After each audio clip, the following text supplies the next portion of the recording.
trail actually follows the French Broad River for a ways. This is a pleasant change. I think in a few minutes we're going to climb up and up and up today. My legs are sore from 3 days of hiking. French Broad's kind of angry here, it seems like. What a break.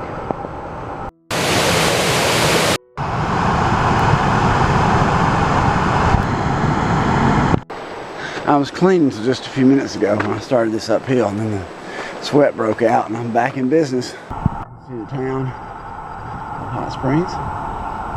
You see the mountain I came down yesterday, and you can see a big solar farm. This is much a climb with loose rocks and hanging on a ledge. Well, this high point, about 2,200 feet, about 1,000 feet high above Hot Spring, maybe a little bit less than 1,000, is about the last view of the city. This concrete structure looks like a dam. This is a beautiful little pond and a really neat dam.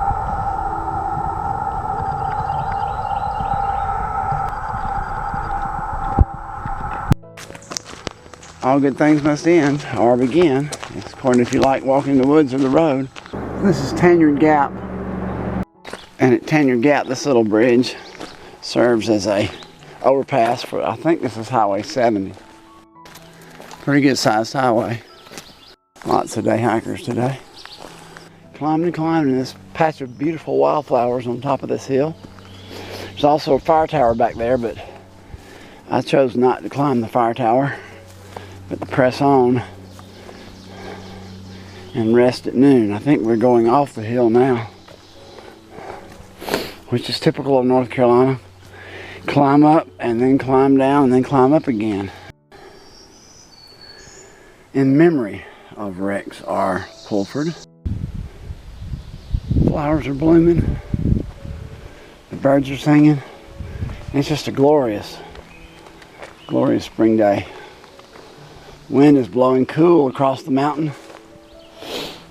These are spiderworts. A lot of people have them planted around old houses. My yard is full of them. And there's the shelter.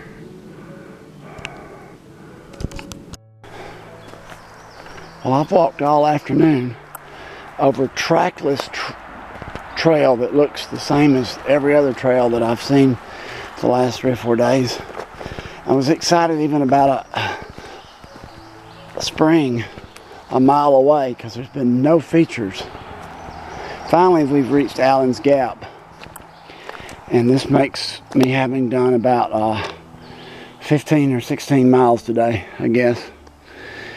Anyway, looking for a place to camp, and there's a shelter up a hill ahead that would make 21 miles. Well, I've completed about 19 miles. I've got a little change to go to get to the top of the mountain where the shelter is. Unfortunately, I think there's a 600-foot climb coming up.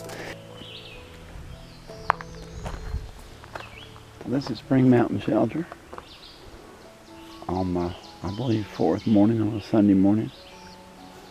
Proved to be a pretty nice campsite considering I got here at 7. The gentleman in this tent got here at 8. Both of us hiked the same distance, except he left at 10. Nothing like starting a morning with a 1,100-foot climb.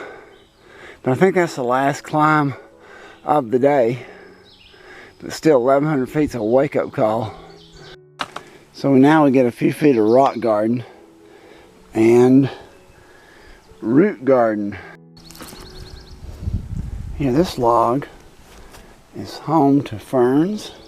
They're just putting up their fiddleheads. And the birch tree. These rocks are tough on the old knees. There's kind of an ominous sign. Today we have good weather, so I guess I'll have to go right. Moss has no roots. It's considered avascular. And it can only grow where it's really damp. And so the humidity in the fog and other things allow it to grow in proliferation on these rocks and logs. I can see how this would be rough on a snowy day. This is Fire Skull Knob, right? I think. Yeah, I think that's right. So here's the fog on this side of the mountain, and then it kind of hooks around over here, and it's pretty clear out here. And here's the cloud coming around the other side of the mountain. I saw that. 300 miles from Springer. So now it's after lunch. We had lunch at Jerry cabin, Jerry's shelter. And the mice were just running all over the place in there. You could see them in the broad daylight, absolutely fearless. Cannot imagine what tonight would be like, spending the night in that place. Well, this is the last big mountain of the day, just about before Erwin. Its name is Big Butt Mountain. North Carolinians have very colorful names for their mountains. I wonder if it's any kin to Sweat Heifer in the Smokies or Chunky Gal in South North Carolina. It appears that Big Butt has a bald spot.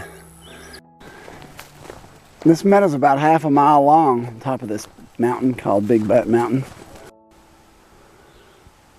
Howard Bassett died at age 83, but not before he hiked the AT 19 years before. Rest in peace, Howard. Happy hiking.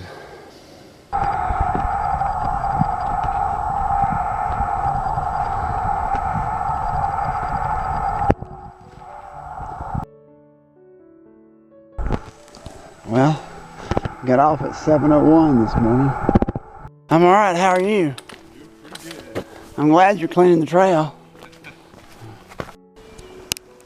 So this is what I got out of the Trail Magic box. The guy that was cutting the trail, trail name was Lord Willing, and he's finished the AT section hiking. And he made my day. We're going to walk through this field in a few minutes, but first we're going to drink this Mountain Dew. Well, after the Trail Magic, I get the rain. So you have to take the good with the bad. 100 yards.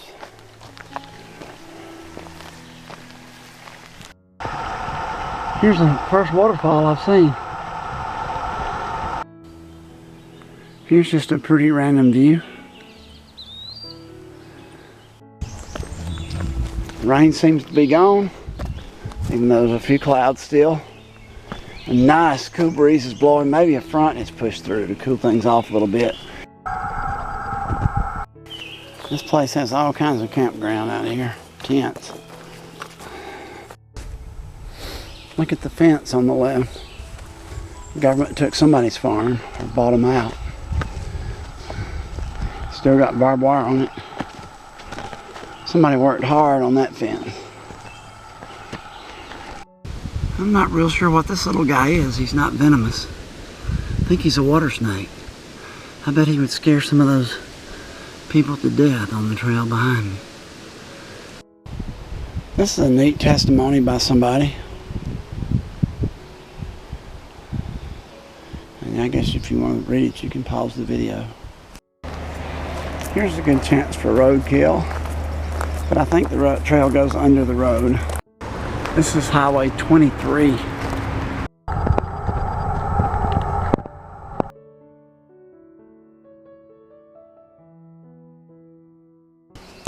Well, I got started at 7:30 this morning. It was 50 and wind blowing, so I left on my warmer outer suit, and I've climbed about 3/4 of a mile, and I'm stopped to take it off.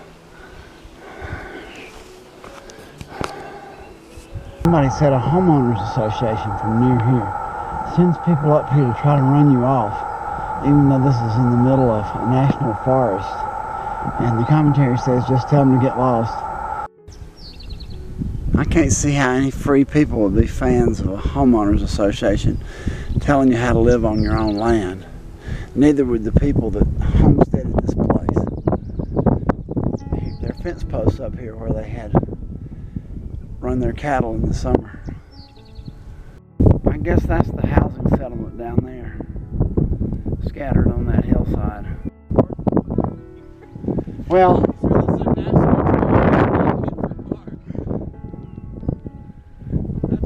no, I hate they put a parking lot up here. Hikers are free people. Those two guys in the tent thought that was the homeowner association deal was the most ridiculous thing they've ever heard. The more they hike, the freer they get. America needs its free people to remind the rest of them what freedom is all about. This is Bald Mountain Shelter with good water, lots of room, and behind it is the last privy for 150 miles, they say. And these are the last bear cables for 150 miles. And the privy has no door.